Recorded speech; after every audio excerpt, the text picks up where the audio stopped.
Have you ever just laid back and watched a ceiling fan spin? It's one of those things that's in almost every house and we never give it a second thought. But what if I told you that simple appliance is actually performing these incredibly complex feats of physics? So complex, it's actively bending the reality of the room around you. Okay, let's get into this because what you're about to hear is going to completely change how you look at that fan forever. I know, that's a huge claim. A time machine? Seriously? But stick with me, because by the end of this, you'll see how that isn't just some clever metaphor. Your fan is manipulating air, heat, sound, and yeah, even how you perceive time in ways that are, well, they're truly mind-bending. So let's break down how it all works. All right, first things first, we have to completely throw out our most basic idea about what a fan does. The second those blades start turning, your room isn't just a box filled with still air anymore. Nope, it instantly becomes this dynamic, rotating pressure system. It's like your own private atmosphere. You see, most of us think about this all wrong. We picture the fan blades as these flat paddles just whacking the air and pushing it down. But the real science is so much cooler than that. The blades are angled, right? So they act more like tiny airplane wings.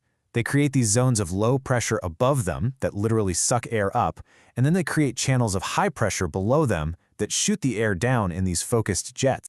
And this whole thing isn't just a chaotic mess of wind. It's incredibly structured. You've got these very distinct upward suction zones pulling air in. You've got powerful downward jet streams pushing it out. You've got these swirling vortices spinning off the sides of the blades. And it's all happening under a giant rotating dome of pressure. So, and this is the key, when you put all of those pieces together, you're not just moving air around. You are literally sitting inside a manufactured miniature weather system. It has its own jet streams, its own layers of turbulence, the whole shebang. And a system like that, well, it has some really strange effects on us. And that manufactured weather system brings us to a classic puzzle. We've all heard it. If you put a thermometer in a room with a fan, the temperature doesn't actually drop. So, why in the world do you feel colder? The answer is pretty wild. Your fan is basically a master sensory hacker. It all comes down to what's being measured. A thermometer, it's pretty simple. It just measures the static energy in the air, the ambient temperature. But your skin is a way more sophisticated biological sensor. It doesn't just measure temperature, it measures the rate at which heat is leaving your body. Okay, get this. Every one of us is surrounded by this tiny, invisible blanket of warm air that our own body heat creates. It's called the thermal boundary layer, and it acts like insulation. Well, those jet streams from the fan, they come along and just blast that warm layer away. That dramatically speeds up how fast heat escapes your skin. And your nerves, they feel this rapid heat loss and send a little panic signal to your brain that says, hey, it's getting cold in here. And that's the hack. The fan didn't change the room's temperature at all, not one bit. All it did was change your body's rate of heat loss. It's tricking your senses into feeling a chill that, if you ask a thermometer, simply isn't there. Okay, so the fan messes with our sense of touch. That's weird enough. But this is where the effects get even more profound, even more out there. That little weather system it creates, it can also manipulate the sound you hear, and believe it or not, even your perception of time itself. Remember those upward suction zones we talked about? Well, they don't just pull air in a straight line. They create these incredible spiraling tunnels of air called helical vortices. They're like invisible rotating tubes of air spinning right across your ceiling. These are micro-jetstreams, and just like the huge ones in our atmosphere, they bend and distort anything that tries to pass through them. So let's just follow the journey of your voice for a second. The sound waves travel up from your mouth, and they have to punch through those rotating layers of air.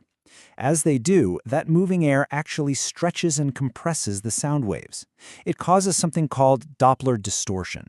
The frequencies shift, the quality changes. What you're hearing is a subtle live acoustic remix of your own voice, performed by your ceiling fan. And that, right there, leads to an even bigger question. We know the fan creates this really complex physical environment, but what if its influence doesn't stop there? What if that simple, repetitive motion of the blades could reach directly into your brain and start messing with one of its most fundamental jobs, keeping time? So here's a fascinating bit of neuroscience for you. Your brain doesn't actually have a little clock inside it, not like a computer does. Instead, it estimates the passage of time by counting the cycles of its own internal brainwaves, these repeating neural rhythms. Think of it less like a clock ticking and more like a drummer keeping a beat. But here's the catch. That internal rhythm, that beat, can be influenced. When your eyes lock onto a steady, repetitive motion in the outside world, like, say, the endlessly circling blades of a fan, your brain's own rhythm can actually start to synchronize with it. It's a real phenomenon, and it's called neuroperceptual entrainment. So what happens when your brain's internal metronome gets nudged by the fan's rhythm? Well, your perception of reality can actually shift. Time might feel like it's slowing down. You can feel mesmerized, almost hypnotized by the motion. Your attention starts to drift. And some studies have even shown it can subtly change your reaction times. This isn't just in your head, it's your neurons literally syncing up with the machine. All right, let's bring this all together. We've seen the fan build an atmosphere, we've seen it hack our senses, we've even seen it meddle with our brain's internal clock. The really incredible thing is that these aren't just weird quirks. They are miniature, totally harmless versions of some of the most profound concepts in all of physics.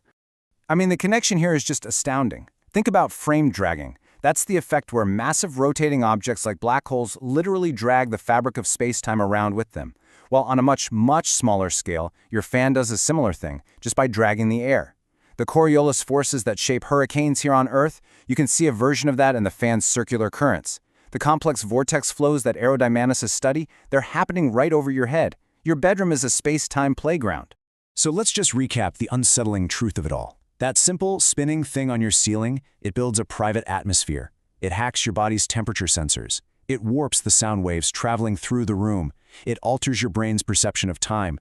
And it runs a constant, real-time simulation of complex vortex physics right above you. Which brings us right back to where we started, to that audacious claim.